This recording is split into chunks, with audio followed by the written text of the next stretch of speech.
नमस्कार, मैं जीएस रावत और आपके लिए एक नया वीडियो लेके आ गया मैं। एंड आज का जो वीडियो है वो बेसिकली किन विद्यार्थियों के लिए है। तो ये वीडियो उन स्टूडेंट्स के लिए हैं जो आईएएस की तैयारी कर रहे हैं या करना चाहते हैं और they are in search of the best coaching institute.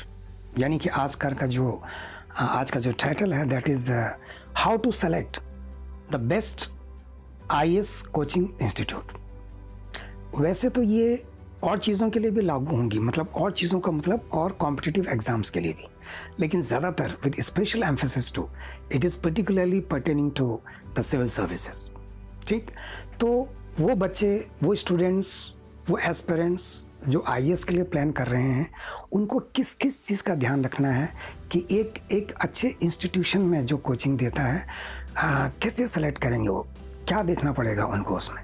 तो आज का वीडियो हमारे पास इसी चीज़ के लिए है। ठीक, लेकिन इससे पहले कि हम शुरू करें कि how to select the best coaching institute, मैं अपने अनुभव के बेस पे, अपने एक्सपीरियंस के बेस पे आपसे ये शेयर करना चाहता हूँ कि basically there are 3 types of students who seek, जो तैयारी करते हैं ऐसे बड़े एग्ज़ाम्स की।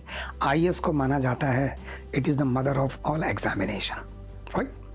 तो 3 तरह के स्टूडेंट्स, तो वो कौन से हैं वो 3 तरह के स्टूडेंट्स जो तैयारी करते हैं आईएएस के। तो सबसे पहले है तो who don't take coaching at all, वो स्टूडेंट्स जो कोचिंग लेते ही नहीं हैं, बिल्कुल नहीं लेते। दूसरी कैटेगरी के स्टूडेंट्स जो who take coaching to some extent, जो कुछ लेते हैं थोड़ा थोड़ा, ठीक। और तीसरे category of the students who are completely dependent on the coaching institute. तो पहले कौन से विद्यार्थी हैं जो बिल्कुल ही कोचिंग नहीं लेते, they don't take any coaching at all. Really में अगर मैं 33 साल के एक्सपीरियंस को शेयर करूं तो बहुत कम मैंने देखा है कि ऐसे स्टूडेंट होते हैं जो बिल्कुल भी कोचिंग नहीं लेते हैं। कोचिंग एक बहुत बड़ा वर्ड है, it's basically it comprises guidance, counselling, किसी न किसी मुकाम पर कुछ ना कुछ थोड़ा जानकारी भी लेते हैं। तो यहाँ पर मैं एक वर्ड इस्तेमाल करना चाहूँगा उन स्टूडेंट्स के लिए, दे आर रेयर स्टूडेंट्स।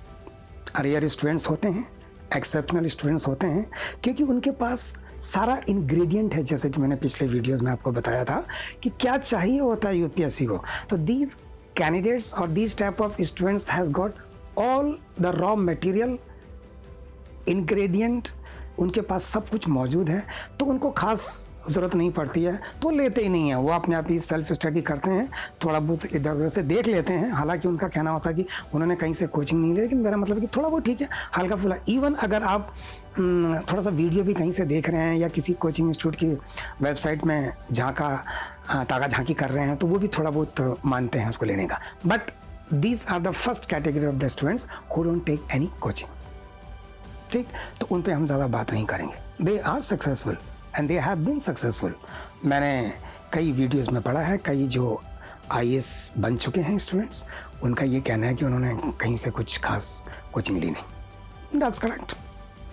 दूसरी कैटेगरी के students who take coaching to some extent, some extent को अंडरलाइन करते हैं। सम एक्सटेंट का मतलब प्री की स्टेज में लिया होगा, मेंस की स्टेज में लिया होगा, या इंटरव्यू में मॉक इंटरव्यू लिया होगा, कहीं थोड़ा बहुत ले लेते हैं वो। Actually this type of students take their स्वॉट एनालिसिस, ये अपना खुद का स्वॉट एनालिसिस करते हैं, अपनी स्ट्रेंथ और अपनी वीकनेस को ये देखते हैं और उनको पता चलता है कि उनकी वीकनेसेस क्या हैं। तो कोचिंग इंस्टीट्यूट क्या करता है basically, they just give you the smart studies, hard work has to be done by you. तो इस तरह के जो एस्पिरेंट्स हैं, इस तरह के जो स्टूडेंट्स हैं, वो अपनी जो वीकनेस है उनको ठीक करने के लिए कोचिंग इंस्टीट्यूट को ज्वाइन करते हैं। स्ट्रेंथ उनके पास है, उनको पता है कौन कौन से इलाके उनके ठीक हैं। जैसे बिगिनर है तो वो प्री में देखना चाहते हैं यार, because pre is conceptional based, analytical based, थोड़ा बहुत रटा उटा भी हो सकता है, कभी कभी वहाँ आ जाए एक के दुके क्वेश्चन। मेंस में कई स्टूडेंट्स देखते हैं कि I have got a very poor writing skills, तो उसके लिए वो इंस्टीट्यूशन ज्वाइन करते हैं जहाँ पर उनको काफ़ी अनुभव हो जाता है राइटिंग स्किल्स का। कई कहते हैं मैं I have got a very good writing skill, pre भी निकाल लेते हैं, मेंस भी निकाल लेते हैं।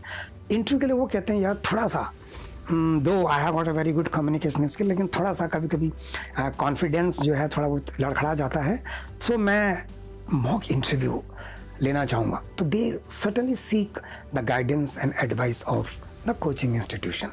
तो ये दूसरी कैटेगरी के स्टूडेंट्स हैं जो थोड़ा बहुत निर्भर होते हैं कोचिंग इंस्टीट्यूशन पे।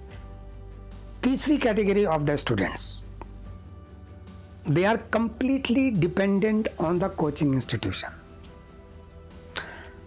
मैं उनके लिए कहना चाहूँगा they are very dangerous students. Dangerous बोले तो वो पूरी तरह से निर्भर हो जाते हैं कोचिंग इंस्टीट्यूट पे। वो हाथ खड़े कर देते हैं कि सर अब आप ही हमारी नैया पार लगाइए, मुझे कुछ नहीं आता सर, बस मैं आपके चरणों में आ गया हूँ गुरुदेव, आप ही नैया पार कराइए। क्या करेंगे हम? एक डायलॉग है, ताली दोनों हाथों से बजती है, कुछ आप करिए कुछ हम करेंगे। प्लीज रिमेंबर, कोई भी coaching institution will not give you the guarantee, they will give you what? The guidance. अगर वो कह रहे हैं गाइड कि हम आपको पूरी गारंटी देते हैं, तो आई डोंट नो, मेरा तो एक्सपीरियंस कहता है कि कोई किसी की गारंटी नहीं दे सकता है। It's your hard work, it's your devotions, और कोचिंग इंस्टीट्यूट आपके साथ मिलके जो है आपको आपके मकसद में कामयाब बनाते हैं। That's the work which the coaching institution. ये कोई भी कोचिंग इंस्टीट्यूट नहीं चाहेगा कि उसका स्टूडेंट्स नहीं निकले, ऐसे कैसे हो सकता है? हर कोचिंग इंस्टीट्यूट चाहते हैं कि उनके स्टूडेंट्स बने, क्योंकि किसी भी कोचिंग इंस्टीट्यूट का जो नाम होता है, जो फेम होता है, वो स्टूडेंट्स के रिजल्ट पे ही बनता है। So coming back to the third category of the students, I will share my experience, right. एक बार मेरे पास एक स्टूडेंट आया, उसने मेरे से एक बड़ा खतरनाक क्वेश्चन पूछा कि सर गारंटी है मैं आपके पास पढ़ूंगा तो मैं आईएएस बन जाऊंगा? तो मैंने भी उसी लहजे में जवाब दिया। मैंने कहा बेटा, यहाँ कल सुबह का सूरज तो देखेगा, इसकी भी गारंटी नहीं है। आईएएस तो बहुत दूर की चीज़ है। Remember, preparation for civil services, IAS is a mother of all examinations. तो मेहनत करिए, बहुत सारे फैक्टर्स हैं, आपको पहले वीडियो में हमने बताए थे जो इसके लिए इम्पोर्टेंट है, राइट। तो ये 3 कैटेगरी ऑफ द स्टूडेंट्स हैं। आप किस कैटेगरी में आते हैं वो आप देखिए, राइट। तो ये तो रहा पहला पार्ट इसका। अब जो मेन मुद्दा है जिसकी हमने अभी बात करनी थी, how to select the best coaching institution for civil services.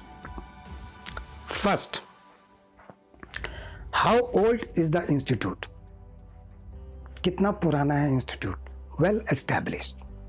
इसका मतलब ये नहीं है कि कोई भी नया इंस्टीट्यूशन है तो वो अच्छी तालीम नहीं दे सकता, वो अच्छी गाइडेंस नहीं दे सकता, ऐसा नहीं है। लेकिन शिक्षा के क्षेत्र में एक कहावत है कि as you grow old you become more wise. जितना उनका अनुभव होता है वो उसको शेयर करते हैं स्टूडेंट्स के साथ। अगर 10-15 साल, 20-25 साल अगर हो गया है एस्टैब्लिशमेंट को, तो उन्होंने ये यूपीएससी के जो उतार चढ़ाव देखे हैं, crust and the trough of the simple harmonic motion, ये शेयर करते हैं स्टूडेंट के साथ में।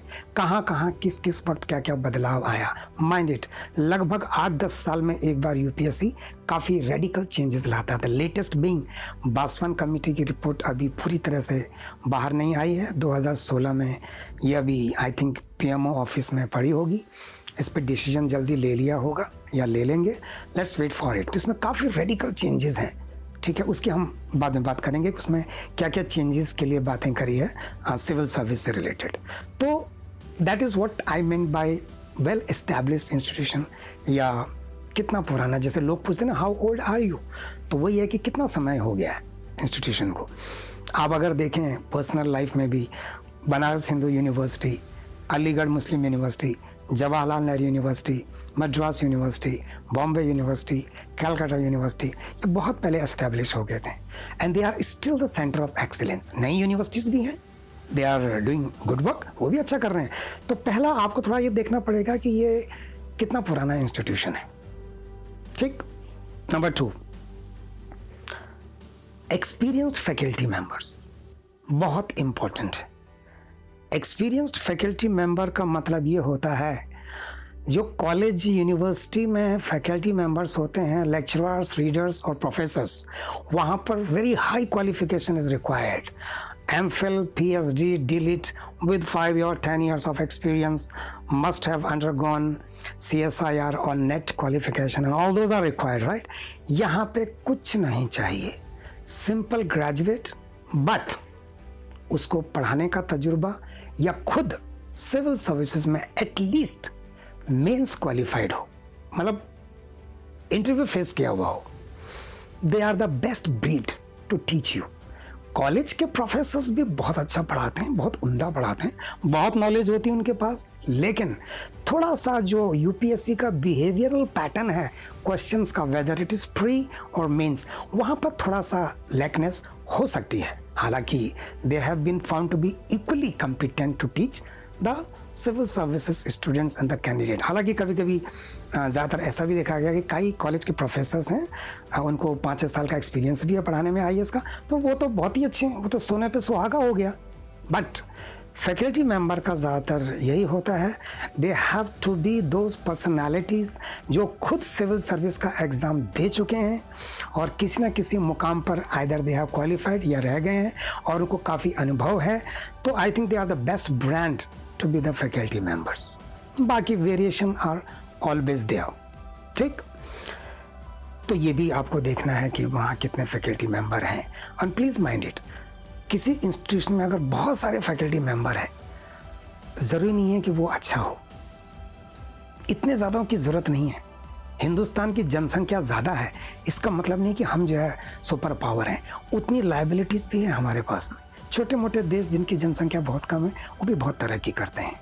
तो ऐसा नहीं है, एक जनरली अगर औसत में बोलूँ उसमें GS को हैंडल करने वाले 1 या 2 फैकल्टीज़, एक ऑप्शनल सब्जेक्ट्स लेने वाले, एक CSET लेने वाले, दैट इज़ सफिशिएंट। 3-4 काफ़ी हैं टू बिगिन विद। मैंने पिछली बार कहा था कि अगर कोई इस प्रोफेशन में जाना चाहता है तो वो 1 मैन आर्मी से शुरू कर सकता है, बाकी 1-2 आप हायर कीजिए, क्योंकि एक फैकल्टी सब कुछ भी नहीं ले पाता है कभी कभी। It depends upon the experience, right. So एक तो ये चीज़ हो गई है उसमें। तो तीसरी चीज़ very very important and it is the most vital factor for any coaching institute to survive, and that is called the result. अक्सर लोग पहले यही पूछते हैं, आपका रिजल्ट क्या है भाई, कितने निकाले IAS। सो 2 चीज़ों का आप उसमें ध्यान रखें। कई बार कई कोचिंग इंस्टीट्यूट बहुत लंबी चौड़ी लिस्ट निकालता है स्टूडेंट्स के, फोटोएं हैं उसमें लगी हुई। Sometimes the public wonders, students wonders, यार इतने सारे बच्चे निकाल दिए IAS के। यस, 2 रीज़न है उसके पीछे कि इतने सारे बच्चों की फ़ोटो कैसे है। नंबर 1, कई coaching institutions apart from IAS, IPS, IFS, IRS, अलाइड्स की उसमें लिस्ट भी होती है। कई कोचिंग इंस्टीट्यूट IAS के साथ साथ SSC का भी देते हैं, उसमें आपका CDS का देते हैं, CAPF का देते हैं, और PCS तो ओबियसली बनता है, SDM और DSP की भी लिस्ट देते हैं। तो बड़ी लंबी चौड़ी लिस्ट हो जाती है निकाले हैं उन्होंने। बट मैं तो ये कहूँगा कि अगर आप प्योरली IAS की तैयारी करा रहे हैं तो आपके पास जो लिस्ट होनी चाहिए वो प्योरली IAS की और उसके अलाइड एग्जाम्स की होनी चाहिए, right. Number 2 about the result is, please इसका खास ध्यान रखिए, this is very important. Market में एक हवा सी होती किसी इंस्टीट्यूशन पे कि ये इतनी लंबी चौड़ी लिस्ट कैसे दे दी। हर कोई इंस्टीट्यूशन दिखा रहा है मिस्टर एक्स ने यहाँ से भी क्वालिफाई किया है, यहाँ से भी है, यहाँ से भी है, कि ये कैसे हो सकता है कि एक स्टूडेंट्स कई इंस्टीट्यूशन में कैसे पढ़ सकता है। बिल्कुल पढ़ सकता है। याद रखिए, mister x he has taken coaching for pre in institution A. Mr. X has taken coaching for mains in institution B.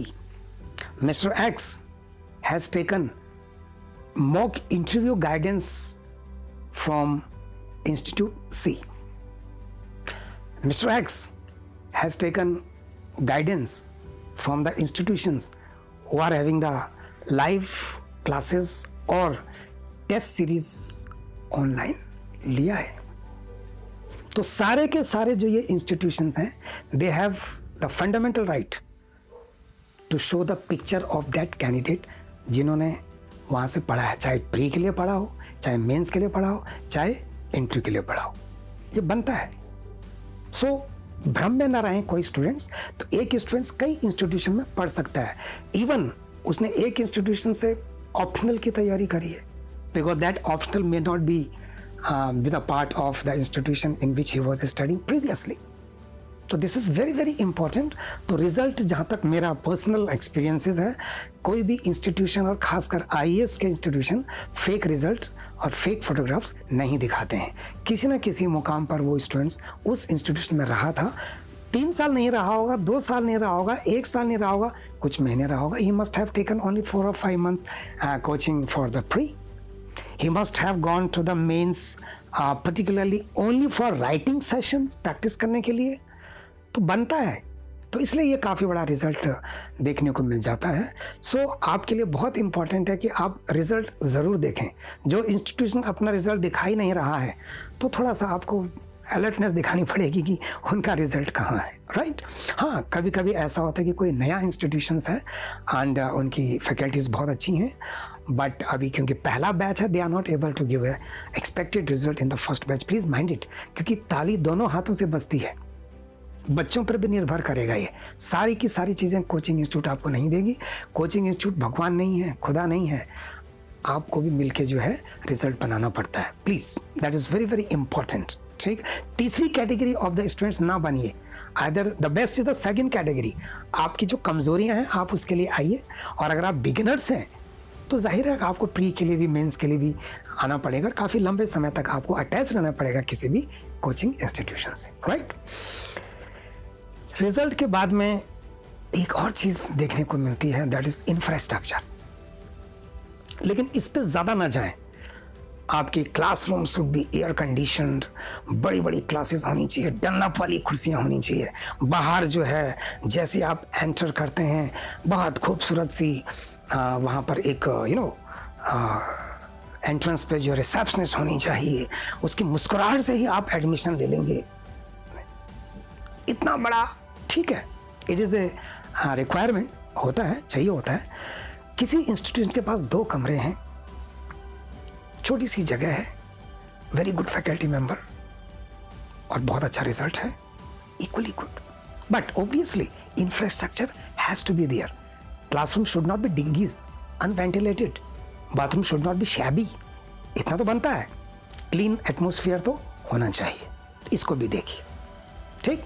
तो ये 4 के साथ एक और चीज़ है जिसको अक्सर नज़रअंदाज किया जाता है स्टूडेंट्स की तरफ से, और particularly the girl candidate, and that is high level of discipline in the institute. मेरे पास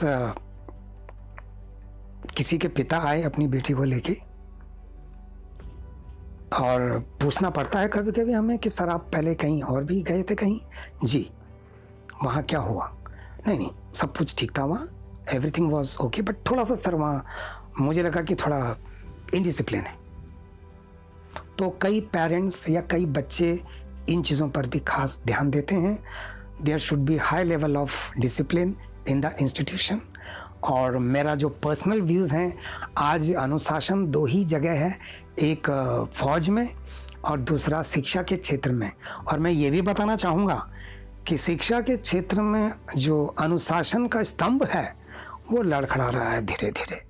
no comments, but I would request all the coaching institution, चाहे वो आईएएस के हैं चाहे किसी के भी हैं, कि हाई लेवल ऑफ डिसिप्लिन को बरकरार रहें। वहाँ कोई भी ऐसे कैंडिडेट्स को एंट्री मत दें जो वहाँ टाइम पास करने के लिए आया है और माहौल ख़राब करने के लिए आया है। Please, that is very very important, वो बहुत ज़रूरी होता है। Last but not the least, अगर कोई कोचिंग इंस्टीट्यूशन बच्चे को थोड़ा सा एक्सपोजर देता है, कईयों का कहना है कि ये एक्सपोजर तो हमें लवासना पे भी मिल जाएगा, मसूरी में। नो, पहले से अगर आप थोड़ा सा रूबरू रखें इस चीज़ के लिए तो अच्छा रहता है। सो किस तरह का एक्सपोजर? जैसे अपार्ट फ्रॉम द लेक्चर्स, बच्चों को थोड़ा सा बाहर से किसी डिस्टिंग्विश्ड पर्सनालिटीज़ को ले आइए। जैसे कोई environmentalist, he can give a lecture on environment. किसी फौजी को ले आइए, the one who has work in insurgency conditions और Maoism or terrorism, he can give a very good lecturate on internal security of India. तो इस तरह के अनुभवी पर्सनालिटीज़ को including working and the retired IAS IPS IFS officers, उनको ला के थोड़ा लेक्चर दिलाइए, तो that's very nice. That gives some एक कोचिंग इंस्टीट्यूट का नाम हो जाता है उससे। या फिर you can conduct debates, seminar, quiz, और कभी कभी आउटिंग ले जाइए। ये भी एक तरीका है उनको थोड़ा सा उनकी पर्सनालिटी में इजाफा करने के लिए। So these are also some of the things. तो कुल मिला के ये है कि ये 6 श्रेणियों में आपको जो है बांटना पड़ेगा। तो कोई भी स्टूडेंट जो तैयारी करना चाहता है IAS की और वो ढूंढ रहा है एक अच्छे से इंस्टीट्यूशन को, तो ये 6 पॉइंट्स जो बताए गए हैं, वैसे तो बहुत सारे पॉइंट्स हैं माइनर, लेकिन ये मेजर पॉइंट्स हैं, इन पे ध्यान दीजिए। और कोई भी इंस्टीट्यूट सारे के सारे पॉइंट्स नहीं होंगे, but they will have the maximum. ठीक, तो एक बार और आपके स्क्रीन पर फ्लैश होगा ये पूरे के पूरे जो पॉइंट्स हैं। ठीक,